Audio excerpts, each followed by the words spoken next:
কর্মী উচ্ছৃঙ্খলতায় বিশ্বাস করে না, সন্ত্রাসী কর্মকাণ্ডে বিশ্বাস করে না।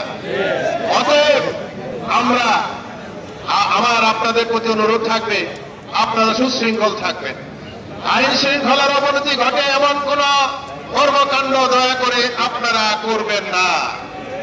দলের ভাবমূর্তি নষ্ট হয় এমন কোন কর্মকাণ্ড আপনারা দয়া করে করবেন না। কোন বিশৃঙ্খলা তৈরি করার সুযোগ যেন কেউ না পায়। আপনাদের সাথে আপনাদের ঘাড়ে ভর করে কেউ যাতে কোন বিশৃঙ্খলা তৈরি করার চেষ্টা না করে সেটাও লক্ষ্য রাখতে হবে। আপনারা ধৈর্য ধরে অপেক্ষা করুন, সুশৃঙ্খল থাকুন।